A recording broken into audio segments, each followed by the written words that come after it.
Olá pessoal, sejam muito bem-vindos. Mais uma vez estamos aqui para falar de uma passagem dos fatos cotidianos da vida de Jesus. É uma alegria receber vocês mais uma vez em nosso estudo e de poder compartilhar um pouquinho do nosso entendimento, né? Não que que somos sabedor de tudo, mas um pouquinho daquele entendimento que a gente buscou, né? E compartilhar com vocês para que juntos possamos aprender um pouco mais, para que possamos conversar, falar um pouquinho desses ensinamentos tão importantes que o Mestre nos deixou. Meu nome é Saulo, não deixem de curtir, de clicar no sininho e para que vocês sejam notificados dos novos vídeos que vierem a ter aqui no canal. E é isso, muito obrigado. Olá, sejam muito bem-vindos. É uma alegria estarmos aqui mais uma vez, não é? Reunidos num só propósito, num só coração, no sentido de propagarmos e divulgarmos os ensinamentos do nosso querido Mestre Jesus, para que cada um de nós, não é, através dos seus ensinamentos, possamos alicerçar a nossa caminhada nos propósitos do bem, da prática da caridade, amor ao próximo, como exemplo maior que tivemos, não é? O nosso querido Mestre Jesus, modelo e guia da nossa humanidade. Então, mais uma vez, sejam muito bem-vindos e gratos aí pela atenção, pelo carinho. E vamos então hoje, não é? Desculpa meu nome para quem ainda não assistiu, né, os outros vídeos, meu nome é Rosa. E hoje o tema será A Caminho de Emaús, que é uma passagem, né, do Evangelho de Lucas, que está no capítulo 24, dos versículos 13 a 35, quer dizer, é uma passagem bastante extensa, né? Mas vamos aqui aos poucos, né, tentando esmiuçar, né, todo esse conhecimento, Saulo.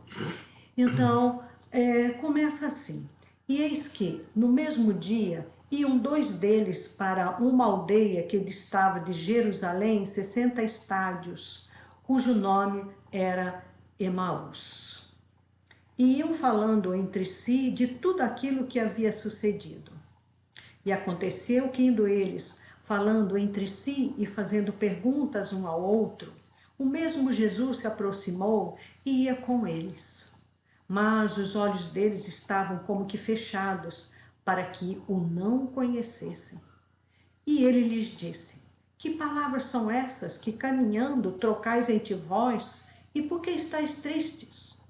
E respondendo um, cujo nome era Cleopas, disse-lhe: és tu só peregrino em Jerusalém e não sabes as coisas que nela têm sucedido nesses dias? E ele lhes perguntou: quais? E eles lhe disseram: as que dizem respeito a Jesus, o Nazareno, que foi um profeta poderoso em obras e palavras diante de Deus e de todo o povo. E como os principais dos sacerdotes e os nossos príncipes o entregaram à condenação de morte e o crucificaram. E nós esperávamos que fosse ele o que remisse Israel. Mas agora, com tudo isso, é já hoje o terceiro dia desde que essas coisas aconteceram.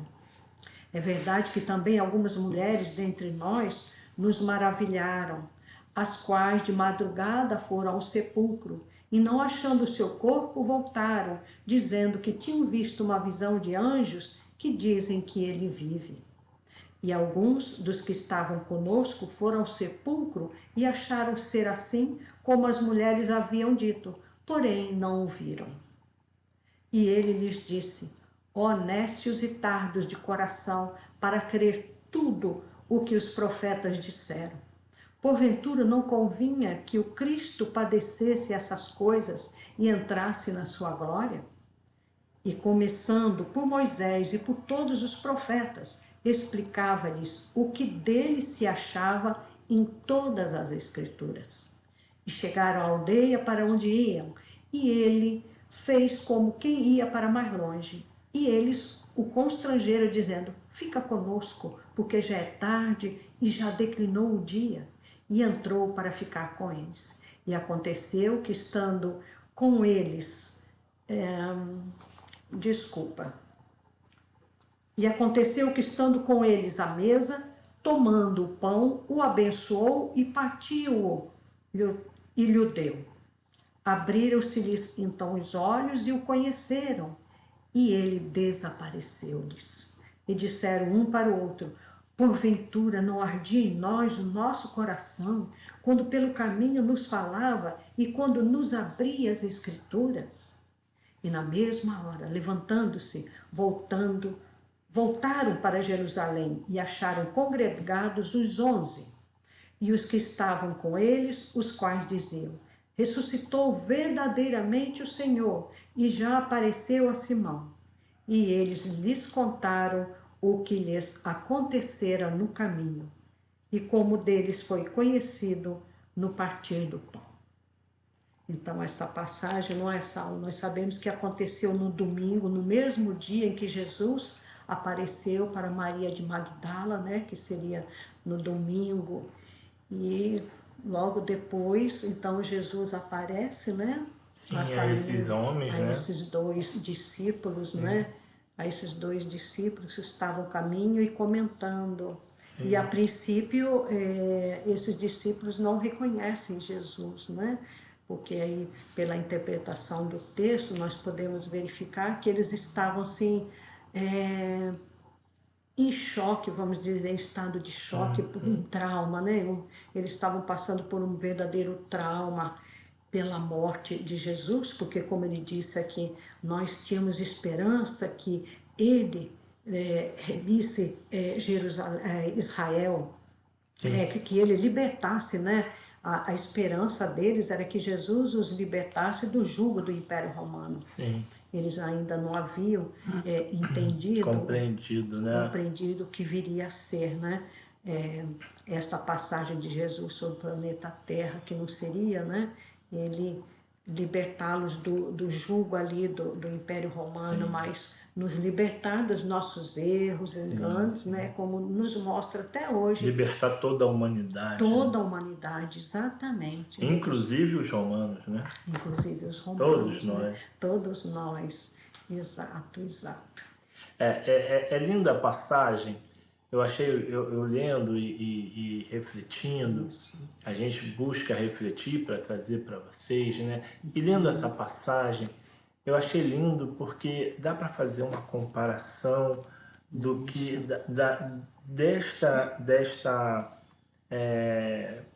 de tudo que aconteceu com o que vem acontecendo conosco ao longo dos séculos, né? Exato. É como se tivéssemos ainda a caminho de Emaús, Isso. né? Sim. E a gente não conseguisse enxergar o Cristo, né?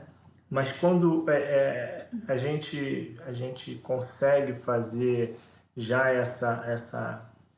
quando ele, no momento que ele parte o pão, sem querer já levar lá para o final, é o momento que eles despertam.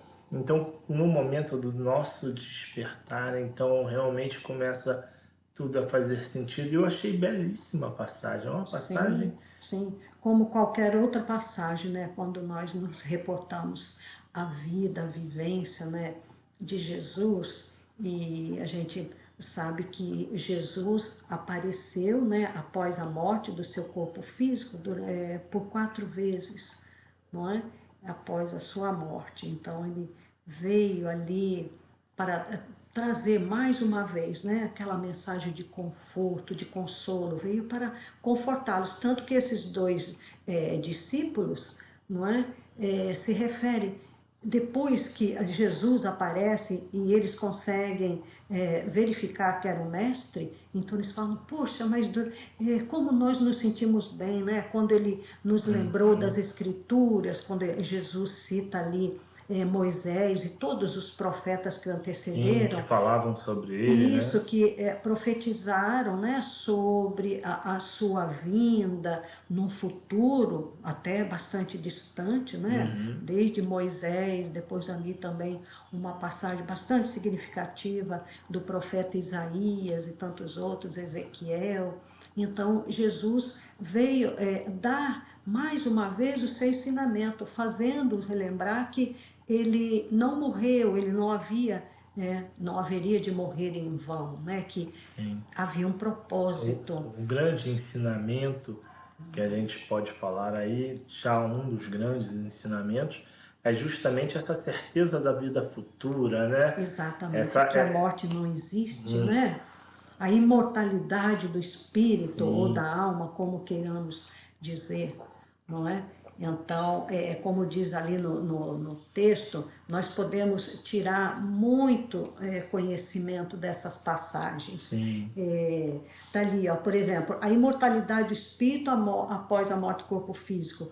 Para nós espíritas, nós temos essa certeza, né? Pelo menos a maioria de nós acredita que a morte não existe, é uma simples passagem, né?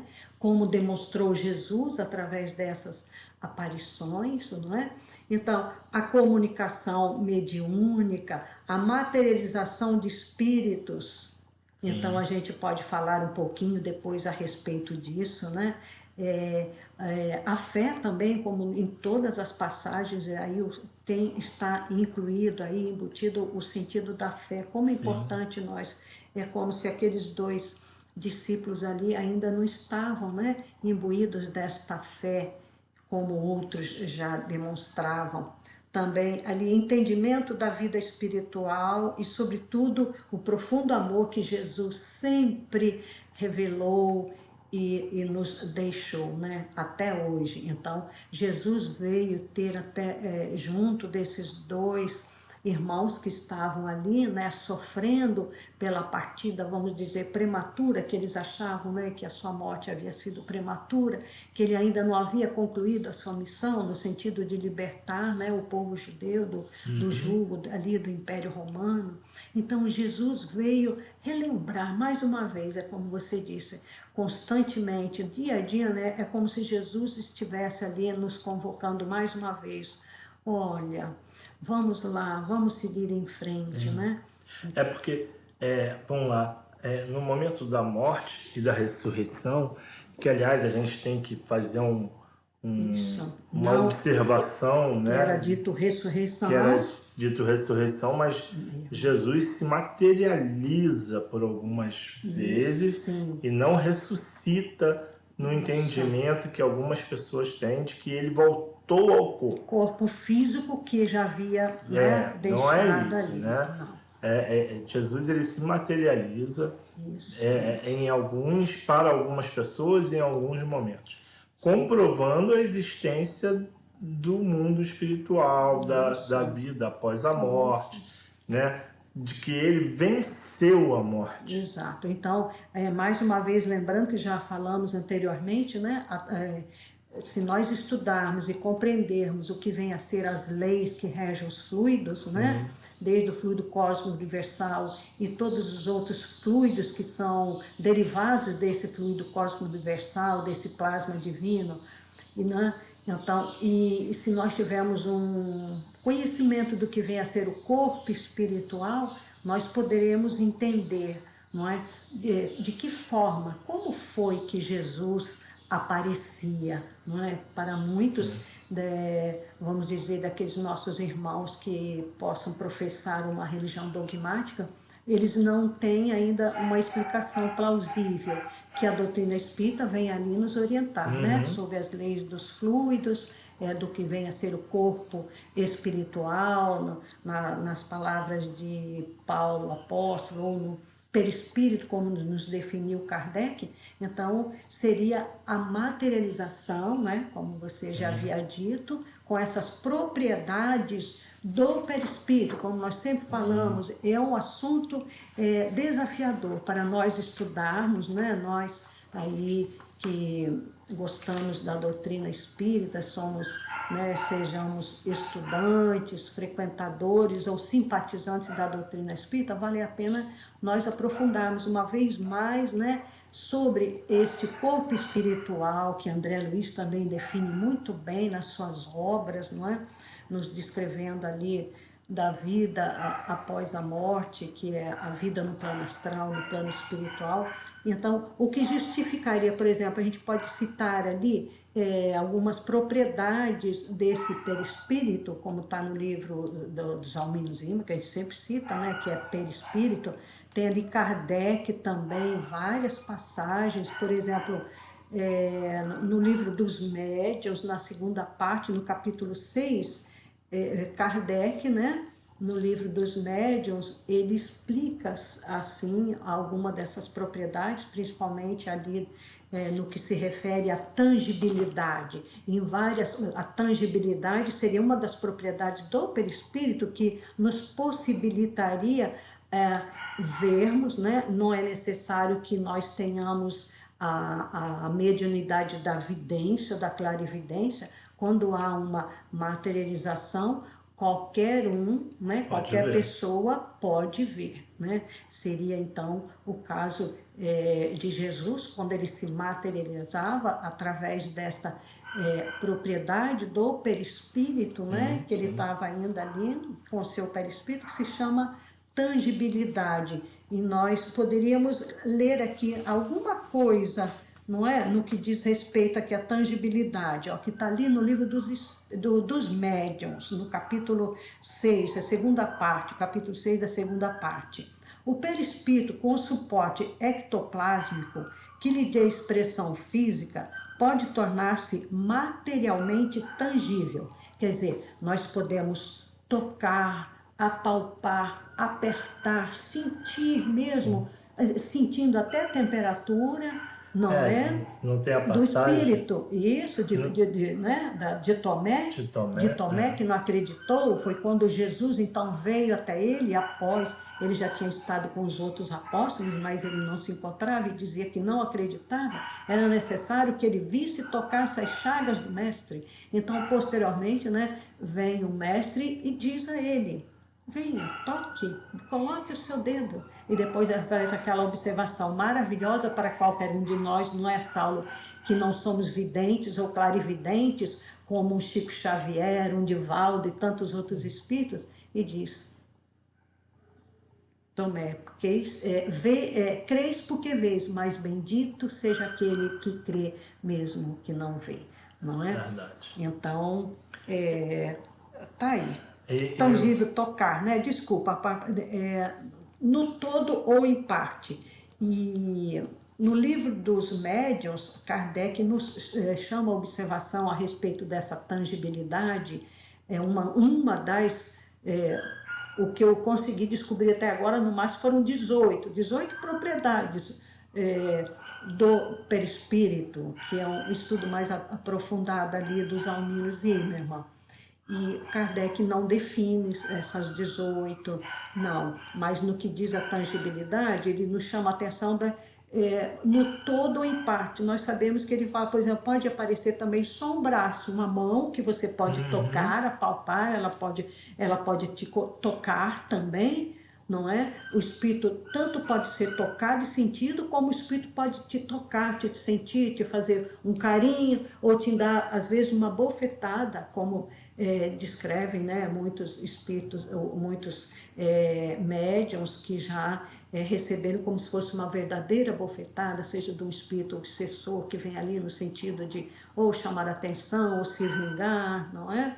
E essa mão pode também, por exemplo, tocar instrumentos musicais, é muito interessante. Quem se interessar por essa parte das aparições, então a gente convida vocês, né, lerem ali o livro dos Médiuns, segunda parte, capítulo 6, e eu gostaria de chamar a atenção de vocês a respeito de um caso que Divaldo Pereira Franco nos conta, né? E ele sempre com aquele bastante espirituoso, né? Do espírito que ele sempre via, né? A aparição de um espírito desde muito jovem, né, que vinha e dizia que ele odiava o Divaldo e queria matá-lo. Então, primeiramente, ele se reporta à mãe dele, muito assustado, e durante 30 anos este espírito aparecia, né, um espírito bastante agressivo, e que o Divaldo acabou dando o codinome, né, o apelido nesse espírito de o Máscara de Ferro, porque o Divaldo havia assistido um filme, né, o Máscara de Ferro, e que era a personagem era bastante ali frio, uma personagem que impressionou muito. Então ele apelidou esse espírito, que era um espírito vingativo e queria prejudicá-lo durante 30 anos. E sempre desafiando o Divaldo sempre tendo a paciência, né? Aquilo o incomodava muito, porque ele o tempo todo dizia que iria matá-lo, né? E então, até depois de 30 anos, o espírito chegou e falou: olha, você não me convenceu ainda não, Divaldo, mas eu vou me afastar temporariamente, mas eu volto, tá? Eu volto, me aguarda. Então o Divaldo conta ali que aí ele acordou e falou: nossa, eu estava até sentindo falta, cadê aquele espírito? Ele brincando, rindo, né? E durante praticamente 10 anos, esse espírito não apareceu mais para ele. E ah, quando fazia já 40 anos, né, que ele já tinha conhecimento desse espírito, realmente devia ser uma vítima do passado depois dele, né, do Divaldo. O Divaldo fala que isso aconteceu em 1526, não é? E agora que esse espírito aparece. Até que um dia chama alguém lá no portão, alguém chama Divaldo no portão e tem uma mãe com uma criança, como ele define, afrodescendente, né, nos braços, semi-morta, tanto a mãe quanto a criança. Era uma menina, né, esquelética, ele diz, era aquela menina de uma aparência que dava medo, ele falava, morrendo de fome, e inclusive a mãe também, que era uma pessoa que não tinha recurso algum, que alimentava a criança de uma forma horrenda, né? Que não tinha nada para alimentar. Então a mãe pede que o Divaldo possa tomar conta daquela criança por ela, que ela sentia que ela não tinha muito tempo de vida. E Divaldo recolhe aquela criança, olha assim, ele se assusta e diz: não, sim, pode deixar, eu vou tomar conta. E socorre a mãe, socorre a criança. Nisso aparece o espírito, o Máscara de Ferro, volta e diz para ele: você vai amá-la? Divaldo, assim, surpreso: eu não sei, eu acabei de recebê-la. E ele insiste: você vai amá-la? E ele brinca ainda com o espírito e diz assim: agora, depois de 40 anos, 30 anos você me atormentando, chegou a minha vez. E o espírito assim: como assim? Eu vou dar uns beliscões nela, brincando e falando com o espírito: não, você não vai fazer isso com ele, com ela. E Divaldo diz: claro que não, não vou. Eu vou, na medida possível, eu vou amá-la, eu vou respeitá-la, eu vou cuidar. Aí o espírito começa a chorar e diz: você me convenceu agora, Divaldo, ela é minha mãe. Ela foi a minha mãe naquela existência em que você foi o meu algoz, não é? E depois Divaldo descreve a vida que ele teve com essa moça, com essa menina. Aos 15 anos ele tem uma conversa com ela, a menina, ele reconhece, a menina não gostava dele. Não é? Então, quando ela fez 15 anos, ele tem uma conversa com ela e explica para ela depois, né? Ele fala: você não me ama, você não gosta de mim, né? Divaldo pergunta para essa mocinha já com 15 anos. Ela diz: não sei, tio, eu tenho medo de você. Então ele explica o porquê, né? Então ele explica que ele tinha sido algoz ali daquele espírito, né, que tinha sido filho dela lá, e um sacerdote lá em 1526, e assim vai. Então eu me lembro, Saulo, se você me permite aí, já que estamos contando o caso, por exemplo, minha mãe, eu tenho minhas irmãs, que algumas eu não tenho a vidência. Tem muita gente que diz: eu gostaria de ter uma vidência do Chico, uma vidência ou clarividência do Divaldo, do Chico. Nós sabemos, né, que esta vidência pode ser uma faca de dois gumes, né? E como se nós podemos ver, sim, espíritos bons, espíritos que vêm ali de luz nos ajudar. Mas com certeza vamos ver outros. Vamos também, como imagina, 30 anos esse espírito se fazia presente em todos os momentos da vida do Divaldo e ele tentava atrapalhá-lo até nas palestras. Entendeu? Então, num esforço muito grande, Divaldo tentava não se conectar com ele, para não ouvir o que a entidade estava falando, para atrapalhá-lo nessa conversa. E minha mãe sempre dizia para minhas irmãs, que algumas delas eram videntes, hoje eu não sei se elas continuam ainda com vidência, eu nunca tive a vidência, Deus sabe por quê, né? E minha mãe, e algumas delas se assustavam, e minha mãe dizia assim, vocês têm que ter medo de vivos, não de mortos. Vocês, de mortos se referindo à aparição, sim, aos espíritos que vinham ali, não é? Vocês já ouviram dizer que o morto, ou então o espírito, matou, roubou, estuprou, assaltou? Não, quem faz isso são os vivos. Então, que a gente tenha mais medo dos vivos do que dos mortos. Como diz ali no livro dos médiuns, os espíritos, se eles são espíritos obsessores, não por acaso nossos, né? Eles vão interferir nas nossas vidas, agindo em nossas fragilidades e imperfeições. Sim. E tanto que Divaldo chama atenção numa dessas palestras que eu assisti recentemente, falando, e olha só, gente, este obsessor, que eu chamava de obsessor na minha vida, ele me impediu várias vezes de eu cometer alguns deslizes.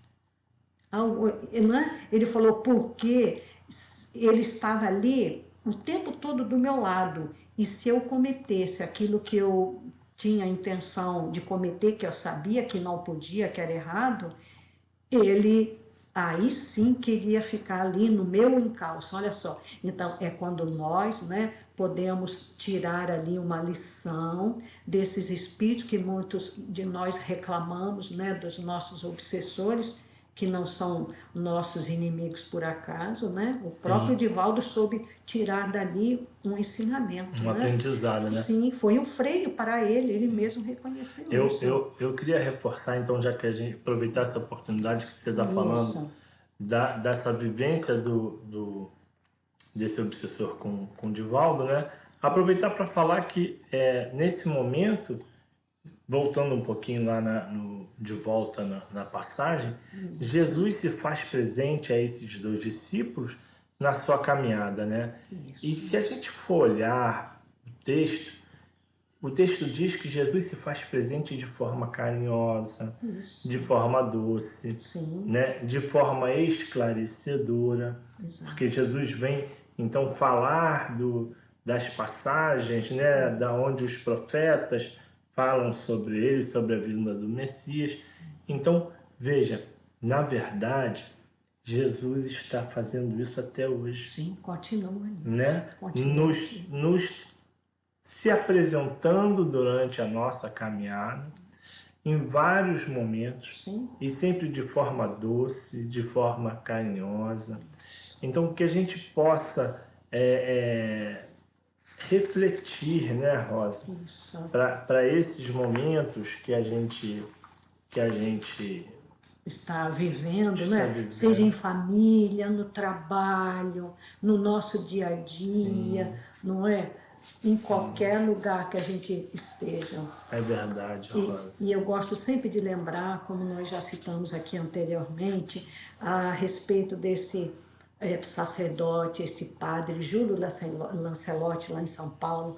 Então, ele sempre se refere, hoje eu estive com Jesus.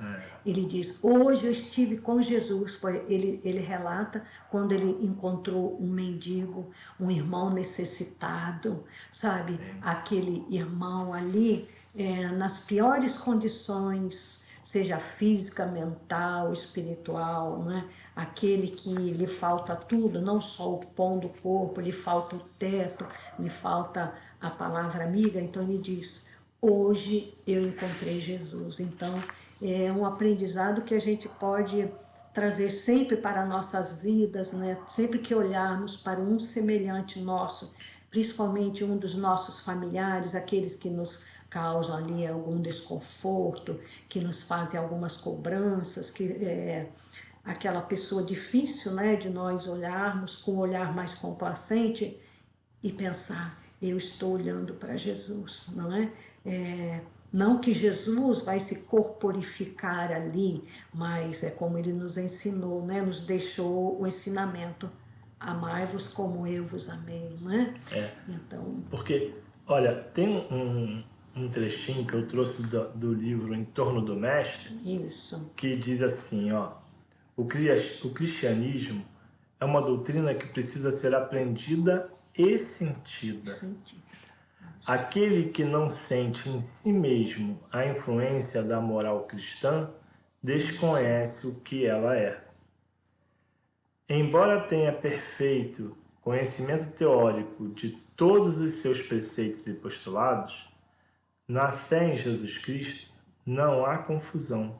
Sua doutrina é integral e só podemos conhecê-la seguindo a escola, seguindo as pegadas do Senhor, que é a sua personificação. Jesus é um mestre cuja escola é ele mesmo. O cristianismo não se reduz a teorias. É luz, é verdade e é vida. Então é isso que Rosa estava falando, né? Até citando o padre, que a gente precisa vivenciar o evangelho como a gente sempre fala aqui, né? Que não é mero conhecimento, não é mero estudo, não é decorar o evangelho, é vivenciar, né, Rosa? Vivenciar, exato, como disse, e nessa passagem, né, gostaríamos de falar ali, como quando Jesus fala com esses dois discípulos, né, dessa necessidade, desse sofrimento que ele passaria. Então, e é um chamamento para todos nós também, porque de se dizer espírita ou cristão é fácil, agora sermos é um desafio muito grande, como nós citamos anteriormente, o verdadeiro homem de bem, o verdadeiro cristão, o verdadeiro espírita, está ali no Evangelho segundo o Espiritismo,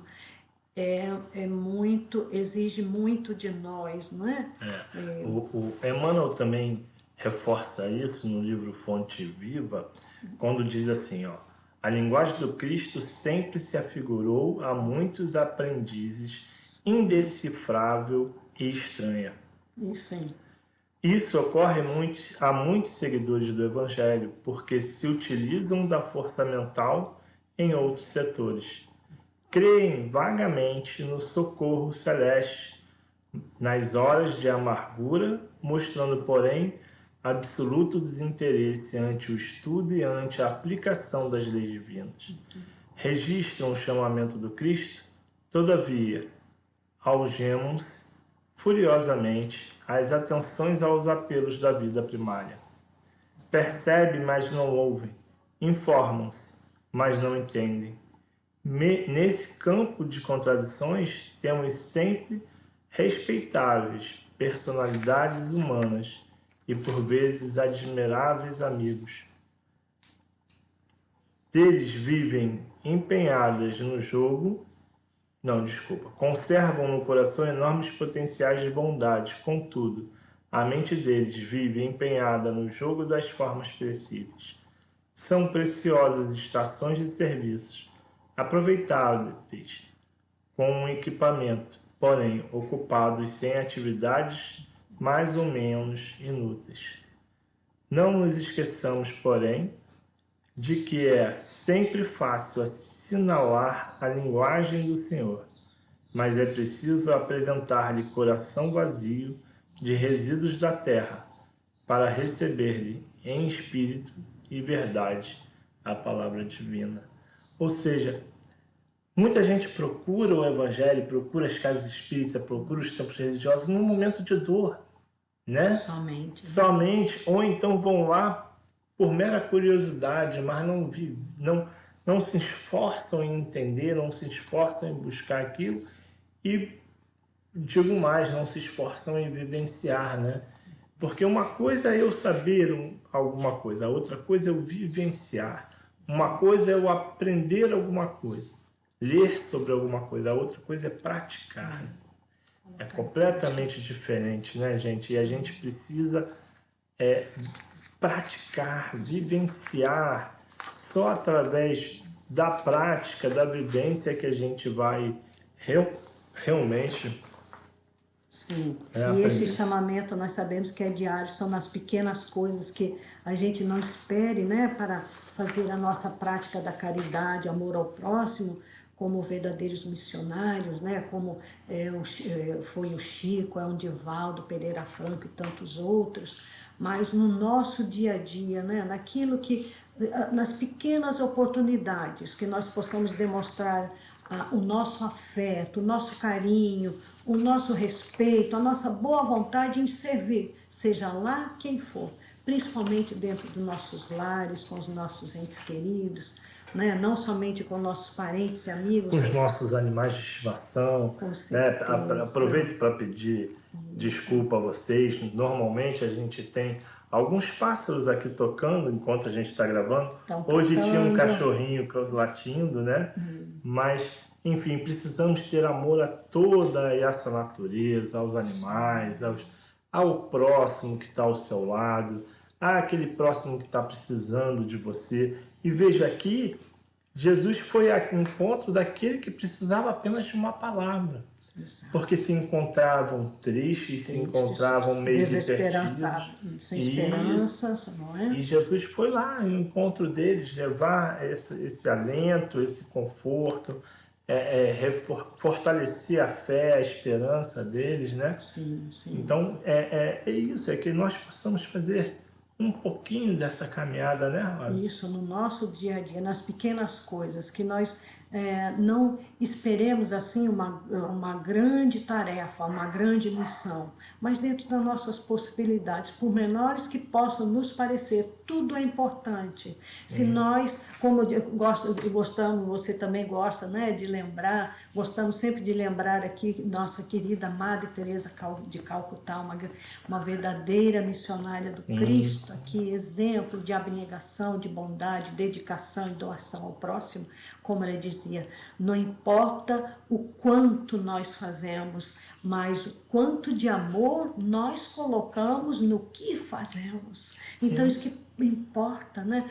Tudo que nós fizemos, vamos colocar ali a nossa amorosidade, seja o nosso conhecimento, a nossa paciência, a nossa tolerância, né?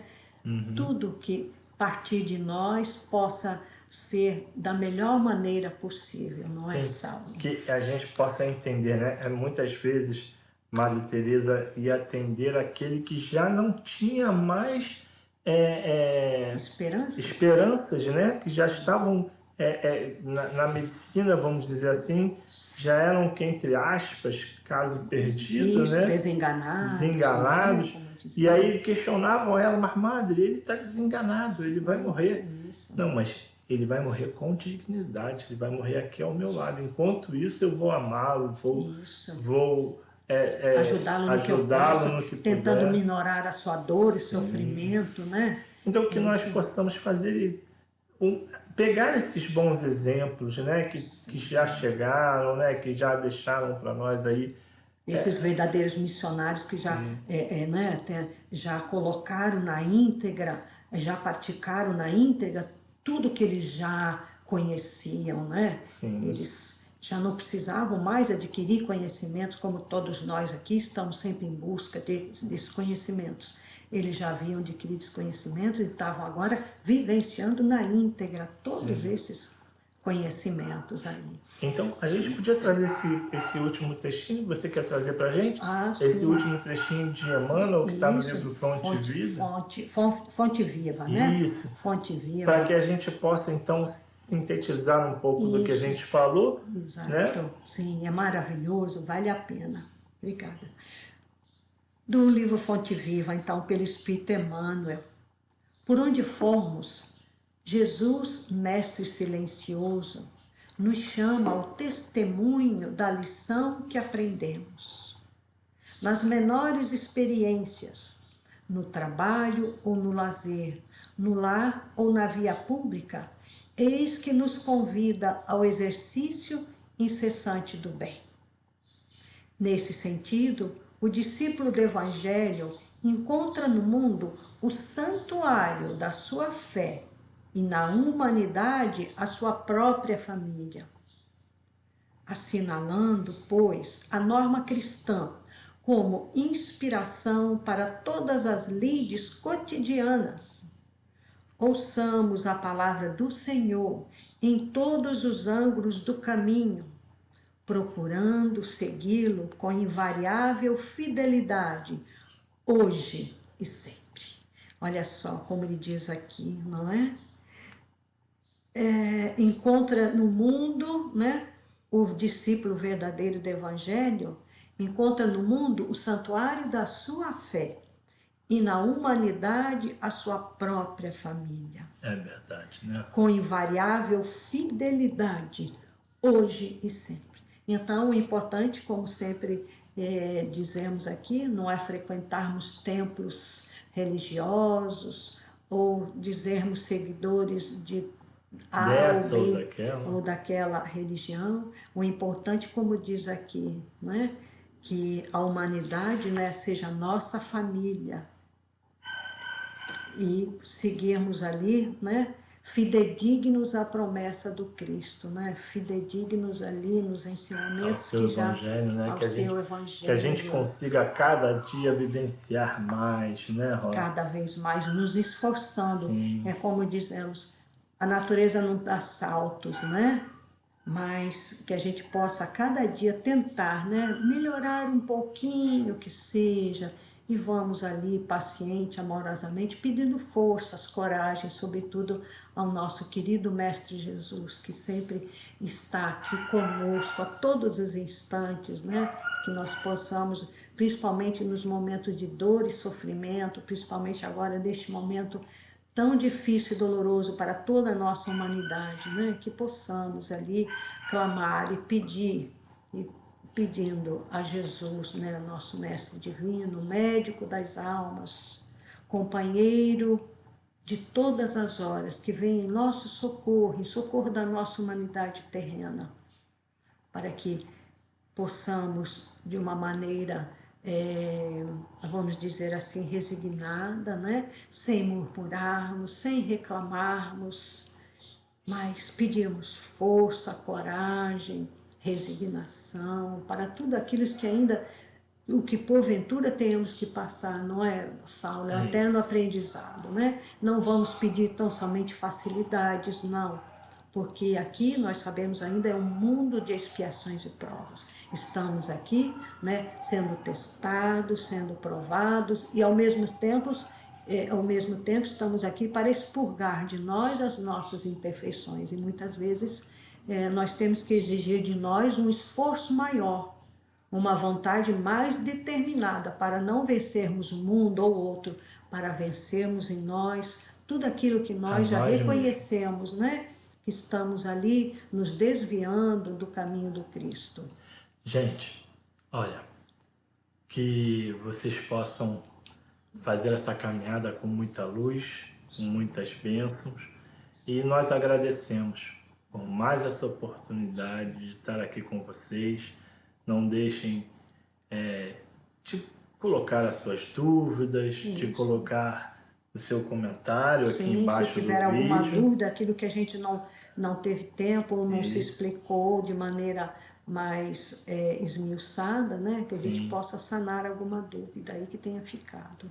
Olha, grato por mais essa oportunidade de vocês estarem aqui conosco e até a próxima. Fiquem com Deus. Muito obrigada. Nossa eterna gratidão, amigos queridos que nos acompanham, a nossa saudade, não é? E que no momento oportuno nós possamos nos abraçar novamente, não é? Para o nosso convívio aqui dentro da nossa fraternidade ou onde nos encontrarmos. Que nosso querido Mestre Jesus possa sempre nos auxiliar a nossa caminhada. Um abraço fraterno para todos. Fiquem com Deus. Que Jesus os abençoe.